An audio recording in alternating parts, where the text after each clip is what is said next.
지금은 출판사에서 아예 라고 물어보거나 저주한 작가들은 배제시키는 경우도 종종 존재합니다. 작가는 올라운드 플레이어가 되어야 됩니다. 이야기하면 많은 사람들이 좀 의아하게 생각해요. 작가는 글만 잘 쓰면 되지 않느냐 라고 얘기를 하는데 반은 맞고 반은 틀린 얘기입니다. 글을 쓰기 위해서는 어떤 플레이어를 해야 되느냐 몇 가지 말씀드리도록 하겠습니다. 문학은 사회에서 사람들과 호흡하면서 써야만 하게 됩니다. 왜 그러냐? 사람들은 이제 내가 지금 겪고 있는 삶에 대한 이야기, 내가 품고 있는 의문에 대한 해답들이 중요한 거지 형이상학적인 문학을 보거나 느끼는 거엔 더 이상 관심이 없습니다. 그래서 저는 항상 글을 쓸 때는 사회에 관심을 두고 이야기를 써야 된다고 얘기를 하게 됩니다. 장미의 이름에 그 문장에 가장 잘 어울리는 문구가 있습니다. 제가 한번 읽어드릴게요. 지난날의 장미는 이제 그 이름뿐, 우리에게 남겨진 것은 그 덧없는 이름뿐. umberto eco의 장미의 이름은 자기만의 세상을 구축하려는 사람들과 그거를 깨려고 했던 사람들 간의 이야기로 보고 있습니다. 그러니까 앞에 얘기했던 문학은 사람들 사이에서 존재해야 된다는 저의 명제를 가장 잘 드러내는 이야기라 가져와 봤습니다. SNS를 활용한다는 게 사실 받아들여야 될 변화 중에 하나입니다. 이런 SNS를 잘 쓰게 되면 독자와 직접 소통을 할 수 있게 되고 피드백을 직접 받을 수 있는 그런 점이 있습니다. 가장 결정적인 점은 그 아는 사람과 아는 사람의 아는 사람이 보통 이렇게 모이게 되거든요. 소설가 기준 보게 되면 같은 소설가, 편집자, 마케터, 그다음 출판사 대표, 언론사 관계자, 문학 담당자들 이런 사람들과 이제 교류와 소통을 하게 돼 있습니다. 그러니까 시간과 공간의 제약 없이 비즈니스가 형성될 수 있기 때문에 가급적이면은 자기 계정 정도는 가지고 있어야 되고요. 이게 왜 중요하냐? 세상은 빠르게 변하고 있고요. 예전엔 작가가 필요하지 않았던 것들에 대해서 익숙해져야 되기 때문에 SNS를 하는 게 좋겠다라고 되어 있습니다. 제가 강연들을 되게 많이 다녔습니다. 북토크라든지 작법 강연 이런 것들을 굉장히 많이 해서 글 쓸 시간도 부족한데 이런 거 해야 되냐라는 얘기들을 많이 받습니다만 제 생각은 좀 다릅니다. 이런 작법 강연, 북토크 등을 통해서 여러분과 소통하고 이야기를 나누면서 사람들이 나에게 원하는 거 그리고 내가 사람들에게 해줄 수 있는 거에 대한 생각들을 좀 하게 되고요. 이게 글쓰기 아주 중요한 원동력이 될 수 있다라고 저는 말씀드리고 싶습니다. 여러분도 나중에 책을 쓰게 되면 이런 대중들과 호흡할 수 있는 장소, 방식이 있다면 다양하고 적극적으로 나서 주십사 하고 부탁을 좀 드리고 싶습니다. 작가는 자신의 이름을 알릴 수 있는 방법을 다양하게 찾아봐야 됩니다. 왜냐?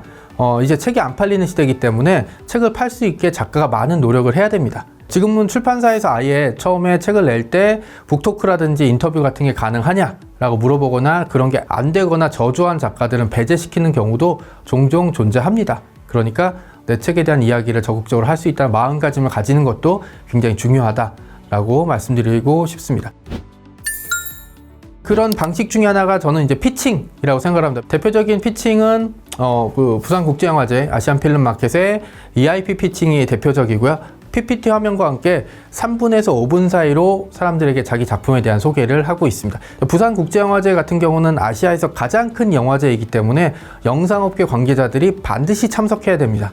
그 중에 하나 참여하는 게 바로 EIP 피칭입니다. 내 콘텐츠를 영상업계 관계자들에게 보여준다는 이게 왜 중요하냐면 예를 들어서 제가 지금 영화사나 드라마 제작사 같은데 제 아이템을 보여주려면 처음에 문을 두드려야 되겠죠.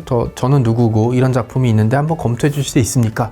그러면 실무진에서 검토하고 실무진에서 괜찮으면 중역한테 넘어가고 중역이 오케이를 하면 대표에게 넘어가겠죠. 그리고 결정권은 대표가 가지고 있습니다. 제가 짧게 얘기했지만 굉장히 길고요. 그 다음에 오랜 시간을 걸리고 잘 안 되는 게 대부분이겠죠. 하지만 사람들은 이 신뢰 같은 기회를 얻기 위해서 그런 식으로 문을 두드리게 됩니다. 왜냐? 그 상업화의 첨단에 서 있는 영상업계에서 내 작품을 픽했다는 건 그만큼 내 상업적인 가치가 높다는 걸 의미하게 되고요. 그리고 어떻게 보면 그 상업적인 가치를 인정받겠다는 건 사실 문학적인 가치의 극단에서는 일이기 때문에 작가로서는 한번 경험해보고 반드시 넘어야 될 산이라고 저는 생각을 합니다. 그거를 얻기 위해 첨단의 첫 번째 시작이 바로 영상화 판권이라는 점은 변할 수가 없고요. 영상화 판권으로 가는 지름길은 저는 피칭이라고 생각을 합니다.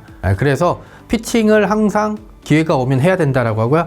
그리고 그거를 작가가 직접 사람들 앞에 선보인다는 거는 작가가 그만큼 자기 작품에 대한 애정과 관심이 높고 잘 팔 자신이 있다는 걸 뜻하기 때문에 플러스가 되면 플러스가 됐지 마이너스가 될 일은 절대 없습니다. 제가 가급적 그런 피칭을 하고 영상 관계자와 미팅을 많이 하라고 얘기하는 이유는 뭐냐면 내 작품을 객관적으로 볼 수 있는 중요한 기회가 되거든요.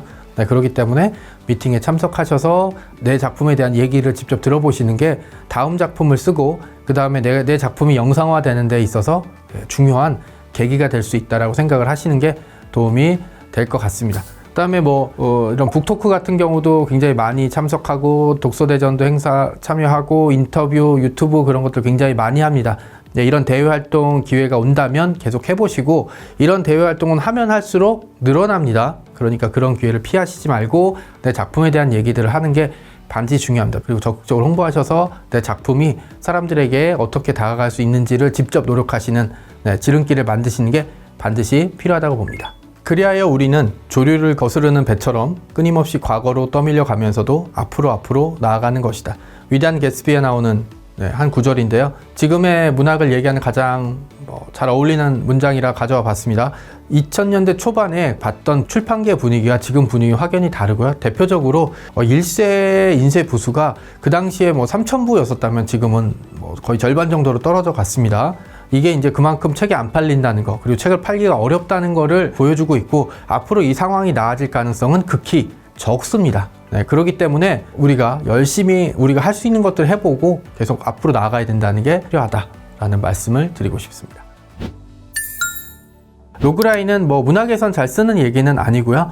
영화계에서 주로 많이 사용합니다. 그것도 이제 헐리우드에서 이제 많이 얘기하는데 알파벳 25자 이내에 한 작품을 소개하는 것을 이제 로그라인이라고 부릅니다. 그러니까 우리가 보통 시놉시스나 트리트먼트보다 훨씬 짧은 걸 얘기하는 거고요. 여기서는 한 줄의 승부사라는 표현을 사용했는데 굉장히 적절합니다. 이 로그라인이 왜 필요하느냐? 구체적으로 한번 말씀드려 볼게요. 헐리우드의 거물 제작자가 자기 사무실에 올라가는데 엘리베이터 앞에서 기다리고 있다가 로그라인에 대해서 얘기를 하는 거죠. 이 작품, 지금 준비한 작품 이겁니다.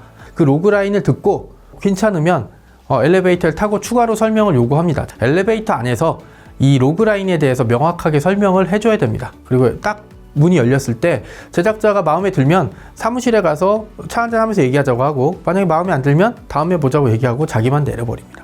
대표적인 로그라인을 몇 개 소개해 드릴게요. 조스의 로그라인이 굉장히 유명합니다. 작은 해안 마을에 나타난 식인상어를 처치하기 위해 싸우는 경찰서장의 이야기. 이걸로 조스에 대한 설명은 끝납니다. 주라기 공원 같은 경우도 이렇죠. 남미의 외딴 섬에 공룡을 부활시켜서 겪는 모험담. 이 정도가 이제 주라기 공원의 로그라인 정도가 되겠죠. 이것도 모르는 사람들한테 설명하기에는 이거보다 더 좋은 얘기는 없습니다. 한 가지 이제 더 말씀드리면 에이리언의 로그라인이 바로 우주판 조스였습니다. 역시 잘 이해되시죠? 근데 나는 사실 내가 영화 제작자 만날 일이 있겠어? 영화 감독이나? 하지만 여러분은 출판사 관계자를 만나셔야 됩니다. 그렇기 때문에 로그라인을 반드시 구상하시고 준비하셔야 됩니다. 그냥 인터넷에 로그라인 정도로 치면은 이제 굉장히 많은 로그라인을 볼 수 있고요. 잘 나온 로그라인은 적어두거나 아니면 머릿속에 기억했다가 내 작품의 로그라인으로 사용하시면 될 것 같습니다. 사실 첫 문장과 마지막 문장 다음으로 중요하다고 저는 생각하고 앞으로 그 중요성이나 가치는 높아질 수밖에 없습니다. 문학이 이제 단순히 문학뿐만 아니라 영상으로 계속 번져가고 자리 잡고 다른 수단, 오디오북이라든지 다른 컨텐츠를 통해 소개가 되는데 이 로그라인이라는 단계를 반드시 거쳐야만 됩니다. 그래서 로그라인은 작품 그 자체일 수 있고요. 실제로 영화 제작자나 출판사에서 픽업을 할 사람에게는 이 로그라인이 작품 전체를 결정한 것과 다를 바가 없습니다. 로그라인을 쓰는 연습, 그 다음에 로그라인을 언제 어디서 내뱉을 수 있는 마음의 준비를 가지고 있어야만 이게 여러분에게 글쓰기 인생에 있어서 결정적인 기회, 결정적인 만남을 준비할 수 있는 장치가 될 수 있다고 말씀드리고 싶습니다. 마지막으로 글쓰기는 굉장히 고통스러운 일입니다. 15년 동안 해봤지만 한 번도 쉬운 적은 없었어요. 하지만 동시에 매력적인 일이기도 합니다. 그러니까 포기하지 마시고 여러분의 글을 세상에 알릴 수 있게 한번 노력해보는 과정을 거치시면 좋을 것 같습니다. 그게 이제 인생을 멋지게 살아가는 길이자 한 명의 작가로서 세상을 살아가는 원칙이라고 생각합니다. 긴 얘기 들어주셔서 고맙습니다.